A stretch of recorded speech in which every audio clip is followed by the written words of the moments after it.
Mummy अब क्या होगा? उसकी तो माँ भी मर गई है, तो क्या वो हमारे साथ हमेशा के लिए हमारे घर में रहेगी? कहाँ जाएगी? अकेली रह गई है बेचारी। आपको उस पे तरस आ रहा है? तो और क्या करूं? घर के कागजात बनवाए थे, वो तुम्हारे बाप के हाथ लग गए और अब उसके हाथ उठने भी लगे हैं। कितनी चालाक है ना आप मम्मी। बताया तक नहीं मुझे, कब बनाए? हर काम तुम्हें बता के क्या करूं? ठेका लिया हुआ है ना, जैसे मैंने। जो अकेला रह जाए वो मुंह उठा के यहाँ आ जाए, या कोई मर जाए तो उसके वारिस को यहाँ पनाह मिले। जहां तारा मरी थी उसकी बेटी को नहीं रख सकते थे, मुंह उठा के ढीठ बन के यहाँ चली आई है। ये क्या बकवास कर रही हो? उसके और रिश्तेदार होंगे ना, उसे यहाँ लाने की क्या जरूरत थी? क्योंकि वो मेरी बेटी है और ये उसके बाप का घर है। बात समझ में आई? और हाँ, याद रखना, खुदा ना खास्ता मेरी बेटी को कुछ हो गया ना, सिद्रा, तुम नाश्ते का पूछ के आओ उससे, बेचारी दुखी होगी ना। मैं पूछ कर आऊं? हाँ,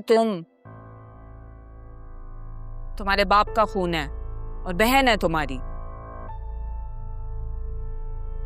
माँ भी मरी है, पूछ लो। मेरी माँ का दिल भी पिघल सकता था, पता नहीं था। क्यों? पत्थर की बनी हुई हूं मैं कि मुझ पे किसी बात का असर नहीं होता। जाओ।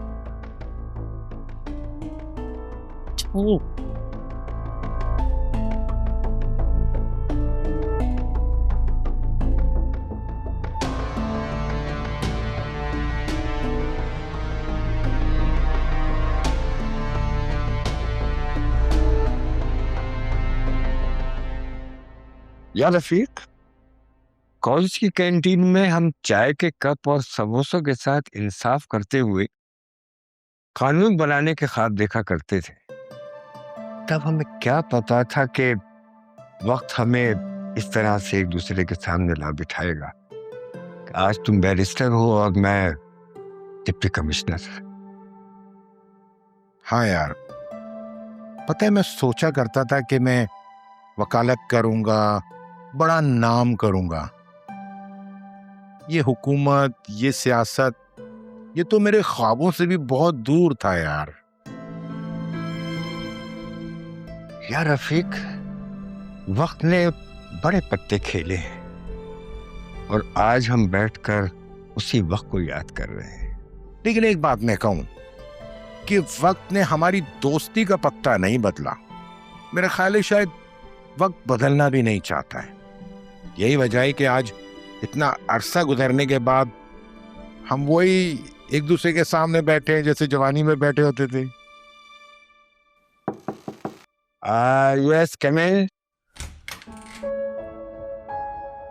अस्सलामुअलैकुम सर। वालेकुम अस्सलाम।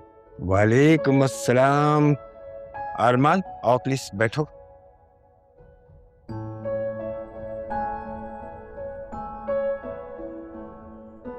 अरमान, राइट?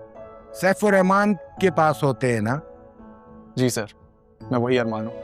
तुम यहाँ किस काम से आए हो? मैंने से सैफुर रहमान के ऑफिस में देखा था। बहुत मेहनती बच्चा है, नो डाउट। No doubt. और इसकी इसी मेहनत ने आज हमें एक होनहार असिस्टेंट कमिश्नर दिया है। Assistant commissioner? माशाल्लाह माशाल्लाह, जबरदस्त भाई, ये तो कमाल हो गया। सर मैं आज जो भी हूँ ना, सैफ साहब और अदील साहब की बदौलत हूँ। उनकी रहनुमाई ने मुझे आज इस मुकाम पे पहुंचाया है। बेटा, तुमने ये कह के साबित किया है कि तुम में एक कामयाब इंसान बनने की भरपूर सलाहियत है। You know why? बिकॉज तुम अपने मोहसिनों को याद रखे हुए हो। अच्छा ये बताओ, अदील से तुम्हारी मुलाकात हुई थी उस एक्सीडेंट के बाद? नहीं सर, कुछ हालात ऐसे थे, पॉसिबिलिटी नहीं बन पाई, मैं उनसे मिल नहीं पाया। एक्सक्यूज मी, आप लोग बातें करें, जरा मैं एक जरूरी कॉल ले लूं।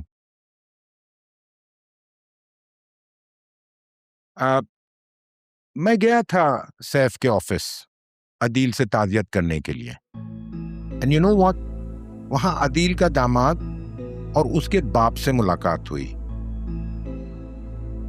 सच कहो तो वो वेरी वियर्ड, मुझे वो दोनों ही समझ नहीं आए। ऐसा क्यों सर? देखो बेटा, वकालत से ताल्लुक है मेरा, और सच जब पर्दों के पीछे से झांकता है ना, तो उसकी आवाज मुझे सुनाई देती है। पता नहीं क्या बात थी कि उन दोनों की आंखों में और उनके लहजों में बहुत झूठ था। अच्छा एक बात बताओ, वो अदील के दामाद का क्या नाम था? ज़रियून। ज़रियून, हाँ। आई don't know why I feel कि मैंने उसे कहीं देखा है। उसकी शख्सियत में अजीब सा गुरूर, अकड़, अजनबियत, गॉड नोज उसके साथ क्या है। Sir if I may ask, Zariyoon को आपने पहले कहाँ देखा है? कहाँ देखा एग्जैक्टली तो मैं नहीं बता सकता। हाँ बेटा, जैसे ही मुझे याद आया, you will be the first one to know. एक काम करो, ये मेरा कार्ड है, ये रखो। इसमें मेरा नेशनल और इंटरनेशनल दोनों नंबर्स हैं। आई डोंट नो व्हाई मेरा दिल करता है और दिल कहता है कि मैं तुम पे एतबार करूं। अब देखो, सैफ तो हमारे दरमियान रहे नहीं। उसकी विल मेरे पास पड़ी हुई है, वो मैंने रजिस्टर करवा ली थी। अब मुझे अभी ट्रैवल करना है। मैं अभी मेरा प्लान है Geneva and then after that London. And I don't know कि मेरी वापसी कितनी देर में होगी, शायद मैं लेट भी हो जाऊं। So I will ask you a favour कि अगर तुम ये विल उनकी फैमिली तक पहुंचा दो, तो I will be so thankful and grateful to you बेटा। सर आपके ये एतमाद मेरे लिए बायसे फ़ख्र है। बेफिक्र रहें, पूरी जिम्मेदारी के साथ आपका काम किया जाएगा।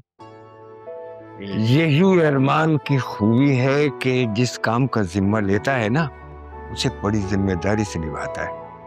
भाई माशाल्लाह माशाल्लाह, मैं जानता हूँ यार, इसीलिए अब मैं बहुत मुतमईन हूँ ऑनेस्टली। अच्छा देखो बेटा, मेरा असिस्टेंट तुम्हें फाइल पहुंचा देगा, फिर उसको डिलीवर कर देना, ठीक है? Sure sir. भाई सरफराज, ये तुम्हारा असिस्टेंट कमिश्नर बहुत होनहार बच्चा है, नो डाउट। भाई सॉरी, मैं बातों में तो आपको चाय के लिए भूल गया। बिल्कुल, अभी मंगवाता हूँ, आप पीनी चाय।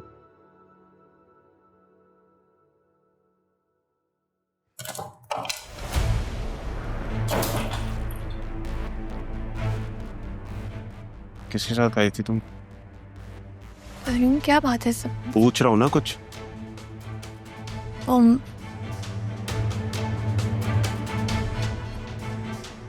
मैं दरअसल झूठ मत बोलो मेरे साथ, सच सच बताओ। हाँ छोड़े, मुझे दर्द हो रहा है, क्या करें आप? बाहर में जाए तुम्हारा दर्द। कैसे झूठ बोल रही हो? क्या चल रहा है तुम दोनों के बीच में? बोलो। कैसे घटिया बातें कर रहे हैं आप? दिमाग ठीक है आप? दिमाग मेरा ठीक है, तुम्हारा खराब हो गया दिमाग। मुलाजिम ने मुझे बताया उस 2 टके के आदमी के साथ घूम रही थी तुम। शर्म नहीं आई तुम्हें? उसने हमारी खानदान की इज्जत पे हाथ डाला था, तुम उसके साथ घूम रही हो। मैं कोई सफाई नहीं, चुप चुप। आइंदा के बाद में कोई ऐसी हरकत ना सुनो, बेवकूफ लड़की।